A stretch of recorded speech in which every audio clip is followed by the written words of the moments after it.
قال اللہ تبارک و تعالی فی القرآن المجید والفرقان الحمید وَإِن كَانَ كَبُرَ عَلَيْكَ إِعْرَاضُهُمْ فَإِنِ اسْتَطَعْتَ أَن تَبْتَغِي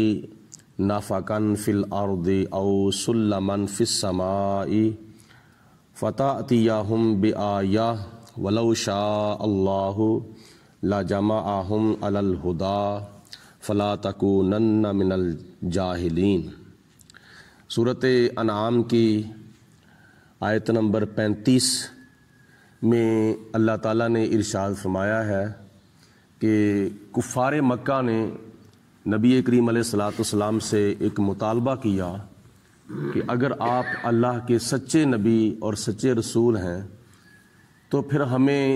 یہ معجزہ دکھائیں کہ آپ زمین کے اندر سرنگ بنائیں اور سرنگ بنا کر پھر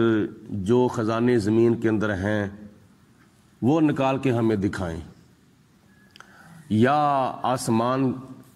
پر سیڑھی لگائیں اور سیڑھی کے اوپر چڑھ کے پھر آسمان سے کچھ چیز ہمیں لا کر دکھائیں،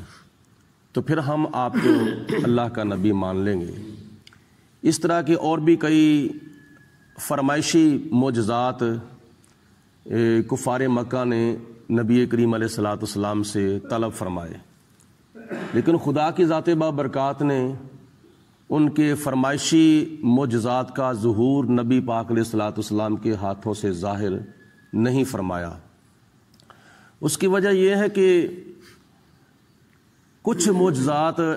وہ ہیں جو اللہ تعالیٰ کی ذات بابرکات نے اپنے پیارے حبیب علیہ الصلوۃ کو عطا فرمائے ہیں، کفار مکہ کے مطالبے کے بغیر حضور علیہ الصلوۃ کی نبوت اور رسالت کی حقانیت کے لیے وہ دلیل ہوتے تھے۔ اور پہلی امتوں میں سے کسی امت نے اگر اپنے وقت کے نبی سے کسی معجزے کی فرمائش کی تھی تو اگر اللہ کے نبی نے اللہ کی عطا سے اس معجزے کو ظاہر کر کے دکھایا، معجزہ دکھا دیا، تو پھر انہوں نے نہ مانا تو خدا کی ذات بابرکات نے ان کے اوپر عذاب نازل کر دیا، جیسا کہ حضرت صالح علیہ السلام کے بارے میں قرآن پاک میں آتا ہے کہ صالح علیہ السلام کی قوم نے حضرت صالح علیہ السلام سے مطالبہ کیا کہ اگر آپ اللہ کے نبی ہیں تو پھر یہ جو پہاڑ ہے، پہاڑ کے کسی پتھر سے ایک اونٹنی جو ہے وہ ظاہر ہونی چاہیے، اور وہ ظاہر ہوتے ہی بچہ جنے۔ تو اللہ تعالیٰ کی ذات نے حضرت صالح علیہ السلام کو یہ معجزہ عطا فرمایا۔ اللہ کے حکم سے جناب صالح علیہ السلام نے پتھر کو پھٹنے کا حکم دیا، پتھر پھٹا تو اس پتھر سے ایک خوبصورت اونٹنی جو تھی وہ حاملہ ظاہر ہوئی، اور پھر اس کے ہاں بچہ بھی پیدا ہو گیا۔ نتیجہ یہ نکلا کہ ان کافروں نے اس اونٹنی کی بے ادبی کر دی، اس کی کوچیں کاٹ دیں، جس کی وجہ سے ان کے اوپر عذاب جو تھا وہ نازل ہو گیا۔ تو اس لیے اللہ تعالیٰ نے کفار مکہ کی فرمائش پر وہ معجزات حضور علیہ السلام سے ظاہر نہیں فرمائے۔ اگر کفار مکہ کے مطالبے پر خدا تعالیٰ اپنے محبوب علیہ السلام کو وہ معجزات عطا فرما کے ظاہر کر دیتا تو کافروں نے تو ماننا نہیں تھا، اگر وہ نہ مانتے تو پھر خدا تعالیٰ نے کفار مکہ کے اوپر عذاب نازل کر دینا تھا۔ لیکن خدا تعالیٰ کا اپنے پیارے حبیب علیہ السلام سے وعدہ ہے، ما کان اللہ لیعذبہم وانت فیہم، اے میرے حبیب علیہ السلام آپ ان کے اندر موجود ہیں اور آپ کی موجودگی کی وجہ سے میں ان کے اوپر عذاب نازل نہیں کروں گا۔ تو اگر ایسا ہوتا تو کفار مکہ کا کب کا نام و نشان مٹ جاتا۔ تو اللہ تعالیٰ کی ذات بابرکات نے دوسرے نمبر پر یہ ان کے فرمائشی معجزات ظاہر نہ کرنے کی وجہ یہ بیان فرمائی ہے کہ جب قرآن پاک میں نے اپنے محبوب علیہ السلام کو وہ معجزہ عطا فرمایا ہے کہ جو قیامت تک باقی رہے گا۔ بہت سے معجزات ایسے ہیں کہ جن کا تعلق نبی پاک علیہ السلام کی حیات مبارکہ تک تھا، لیکن وہ بعد میں وہ حضور علیہ السلام کے معجزات ظاہر نہیں ہوئے، جیسے نبی پاک علیہ الصلوۃ والسلام کے اشارے پر عمل کرتے ہوئے درختوں کا حاضر ہونا بعد میں حاضر نہیں ہوئے، پتھروں کا کلمہ پڑھنا، حضور کے وصال کے بعد پتھروں نے کلمہ نہیں پڑھا، اور نبی پاک علیہ السلام کی انگلی کے اشارے سے چاند کا 2 ٹکڑے ہونا، حضور علیہ السلام کی وفات کے بعد چاند 2 ٹکڑے نہیں ہوا، سورج کا واپس پلٹنا، اور خشک درختوں کا سرسبز و شاداب ہو جانا، اور کئی اس طرح کے معجزات، ان کا تعلق نبی پاک علیہ الصلوۃ والسلام کی ظاہری حیات مبارکہ تک تھا، بعد میں نہیں ہوا۔ قرآن پاک ایک ایسا معجزہ ہے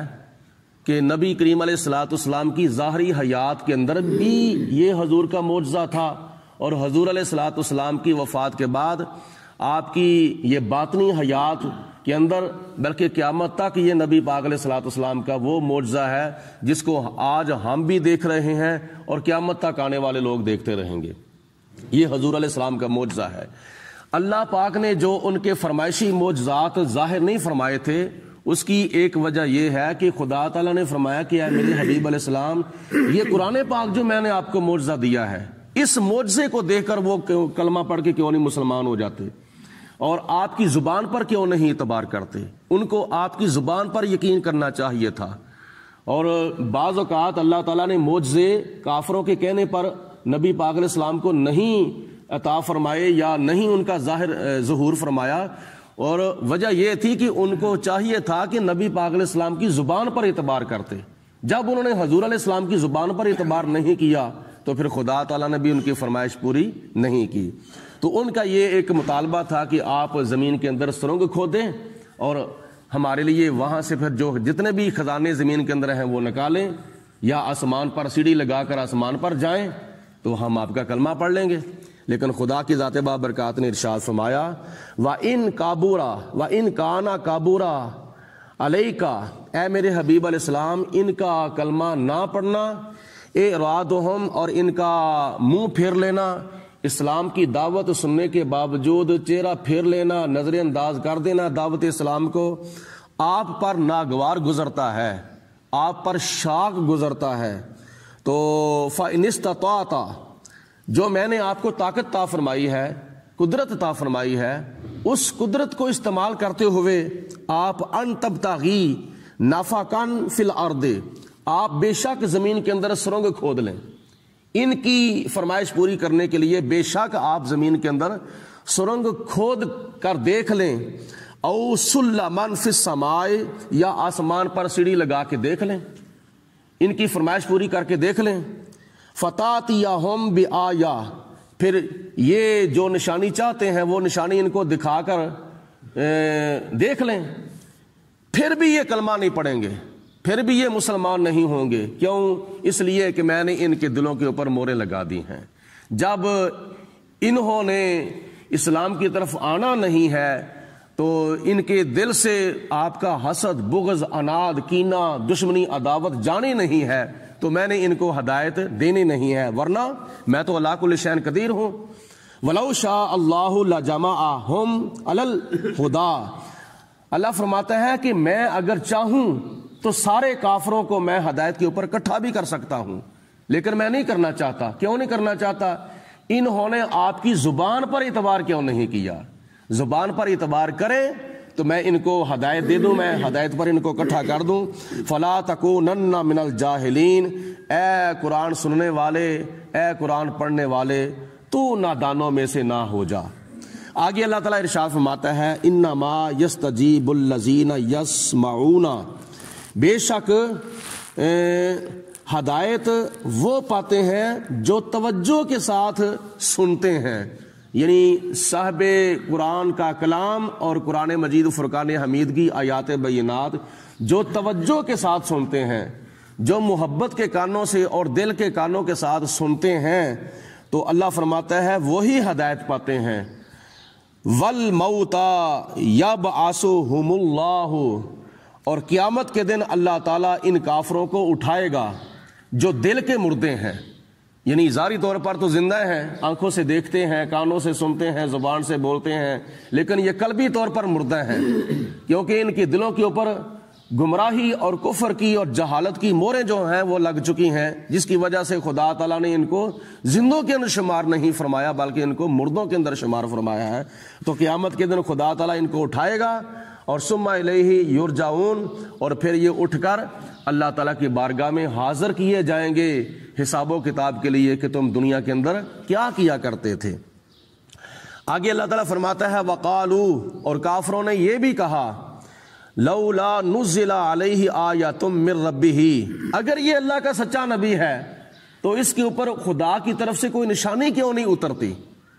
یعنی کافروں نے یہ بھی حضور علیہ السلام پر اعتراض کیا کہ اگر یہ اللہ کا سچا رسول ہے، اللہ کا سچا نبی ہے، تو اس پر اللہ کی طرف سے کوئی نشانی،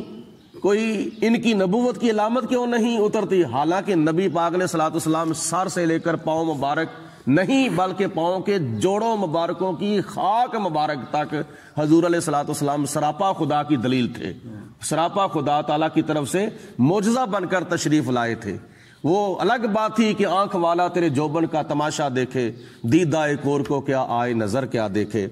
اللہ تعالیٰ نے فرمایا کہ کافروں نے اعتراض کیا کہ ان کے اوپر اللہ کی طرف سے کوئی نشانی کیوں نہیں اترتی؟ قل، اے میرے حبیب علیہ الصلوۃ والسلام آپ ان کو ارشاد فرما دیں